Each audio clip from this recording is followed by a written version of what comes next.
Good Tuesday morning. Welcome to the Talkin VAWLS Network. My name's Boogie Bentley. You look at this football team from a year ago. They lived on running the football. They lived on defense. Tim Banks, this defense, 7th in the country a year ago in points allowed per game. Now you fast forward to 2025, and maybe it doesn't necessarily look the way you expected it to look. I get it. Dylan Sampson's gone, but we got a three-headed monster. I think they're pretty good running backs. What we've seen Deshaun Bishop do, what we've seen Star Thomas do. I think Peyton Lewis is a running back of the future.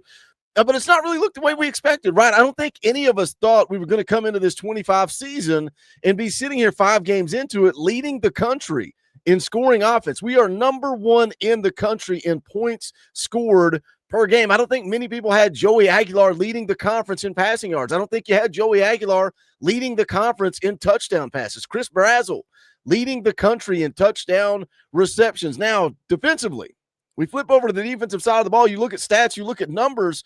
I think you could argue that there's a little bit left to be desired here on the defensive side of the ball. And again, you take stats, you take numbers, you can form any type of narrative that you want and run with it. But let's just look at it. You're giving up 29 points a game. That's 102nd in the country. You're giving up 373 yards per game. That's 76th in the country. Passing defense, 258 yards a game, 115th in the country. Now, rushing defense, you're ranked 39th in the country, giving up 115 yards a game. You're leading in sacks per game with 4.2 per game. The defensive line is getting after the quarterback, also playing behind the line of scrimmage. You're in the top 10 in tackles for loss per game. You know, coming into this season, we had some question marks on offense. Had a fun conversation yesterday with Kaner in the morning show, kind of continued what we talked about on his show, Locked On Vols, on Friday morning, and he kind of ranked the position groups through 5 games this year, and you had quarterbacks, wide receivers, and offensive line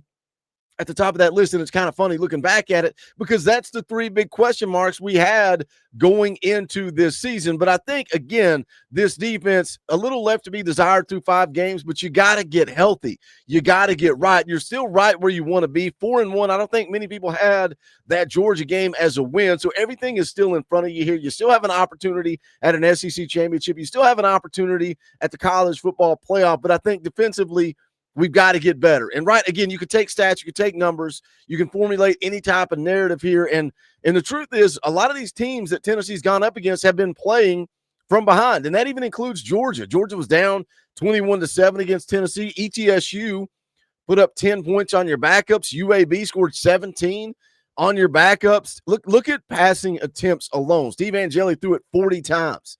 Jalen Kitna threw it 51 times. So when we look at a passing defense, that's 115th in the country. That kind of makes a little bit of sense. But regardless, you got to get healthy, right? Your starting corners, both out. David Hobbs, Jackson Moya, defensive tackle, both out. That's 2 of your top 3. If you go back to the preseason, Rodney Garner asked about the interior of his defensive line, and he said he's got 3 guys that are kind of right there where he wants them. 3 guys that he can trust. 4, 5, and 6 still have a ways to go. 4, 5, and 6 are starting to come along. Well, early in the season, we're down Jackson Moy. We're down David Hobbs. That's 2 of your 3 that Coach Garner had confidence in. You got Jackson Moy back last week. That was big. Played 40 snaps against Mississippi State. 28 snaps out of Nathan Robinson last week. So you allowed Bryson Eason. You allowed Don Bailey to limit their snaps to 55. And that's what Rodney Garner wants to do. That's the crucial part of this thing. When we talk about injuries, is you're asking a lot out of some of your players.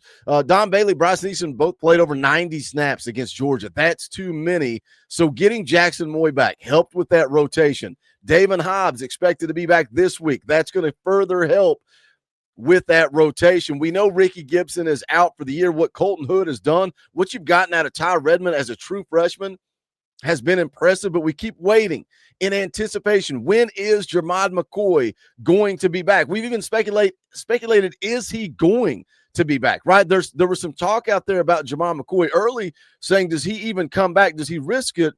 Or does he focus this 2025 season on getting healthy, on rehab, and getting ready for the NFL draft? Well, Josh Heupel met with the media yesterday. He was asked specifically about Jermod McCoy, and I'm afraid we've got some bad news. We're going to take a listen to it. We're going to get into it. But as always, I need y'all to do that YouTube stuff for me. Smash the thumbs up. down there below the video. It's quick, it's free, it's easy. It helps the channel. I would greatly appreciate it. If it's your first time here on the Talkin VAWLS Network, welcome. We're not experts here. We're not insiders. We're not media. We're not journalists. We don't fake it. We don't pretend to be that. What we are is exactly what you guys are. It's for the fans, by the fans. If you like that idea, subscribe, click the bell for notifications. You're not going to miss out when we go live or when we drop a video. Hoping to go live tonight. Don't know that it's going to happen. Most of you guys know we're sitting on an announcement. We're trying to roll out a new show. We want it to be on Tuesday nights at 8 o'clock, but I'm waiting on that third party to get back in contact with me so we can iron this thing out and get rolling. So we may or may not go live tonight, but what you do know is we are going to go live tomorrow, Wednesday night, 7 p.m. Eastern time, Friday morning, 10 a.m. Eastern time, the morning show. Foul Me, Coach Jay is back. Saturday, we'll go live an hour before kickoff and immediately following the game. But let's get into it. Let's take a listen to what Josh Heupel said. And again, he was asked specifically about Jermod McCoy. Let's take a listen. Coach, I know the injury report is on Wednesday, but has Jermod McCoy hit any more of those benchmarks that you spoke about in August in terms of getting closer to being able to return? Jermod continues to do a great job in his rehab with our medical staff, our strength staff. Somebody told me there was a report out there of a certain ball game that he's, focused in on as far as returning. I think that's unfair. Whoever put that out there, I don't think truly understands, Jermod and the situation. He's done a really good job. He's got more to go. I think it's all about him being prepared to go play. There's a lot of things that go into that. You look at the position he plays, all the reactionary work that you have to have. So you're always balancing his ability to be prepared and short-term and long-term health as well. Now, the report that he's talking about, the target date that he was talking about, a lot of people, I know VolQuest had put it out.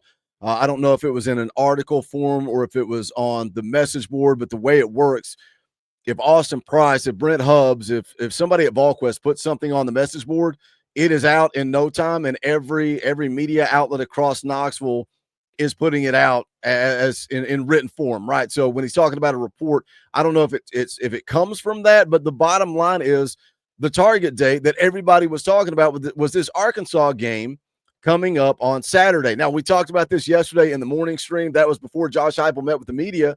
I didn't have confidence that Jermod McCoy was going to be back for this Arkansas game when I heard that he didn't practice at all last week.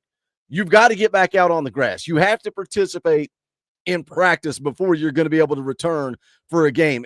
And I get it. He still has this week, right? He could have gone through practice this week. I think when you're talking about an ACL, when you're talking about an injury this significant, I think you need to go through more than just a week of practice. It's not like, I don't think Sam Pendleton practiced last week. I think Sam Pendleton has an ankle issue that he was dealing with. He was trying to heal that up, get ready, and focus on Arkansas. I don't think it's like that, right? Sam has already been through the gauntlet. Sam played the first 5 games of the season. He's in the fire, right? He's in football shape.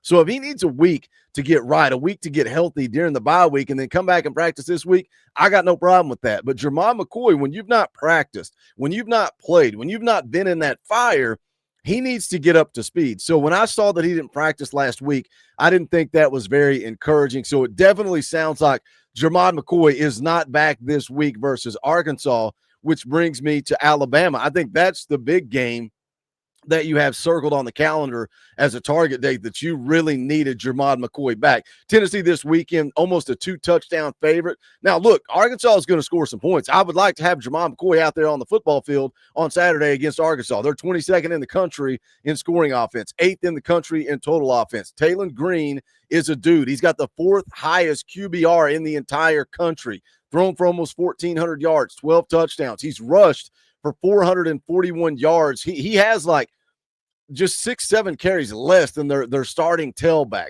Jalen Green is a dude. You would like to have Jermod McCoy out there, but I think the target date, what everybody was eyeing, is hoping that he would be back for Arkansas so that he could be full speed, full go for that Alabama game. But hearing what Josh Heupel said just doesn't sound encouraging to me. It doesn't sound encouraging to me.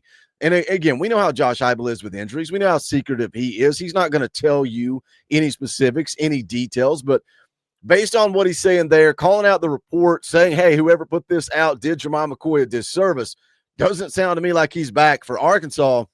I start to question if he's back for Alabama. Is he back for Kentucky? Is he back for Oklahoma? Do we see Jermod McCoy back at all in this 2025 season? A little bit of bad news on this Tuesday morning. What are your thoughts? Jump in the comment section. Let's talk about it. As always, smash the thumbs up on the way out the door. If you dig what we do around here and you want to support, think about hitting that join button. It's right down there beside subscribe. It's only $1 a month. $1. Got $1? If you got $1, we need your support. We are grateful to all the members of the channel. Again, join us live tomorrow night, Wednesday night, 7 p.m. Eastern time. I'll be posting on Twitter, Facebook, on the YouTube community. If we're going to go live tonight, I will let you guys know. But if not, tomorrow night, 7 p.m. Eastern time. But that is going to do it for this one. This is the Talkin VAWLS Network. My name is Boogie Bentley. Go Big Orange.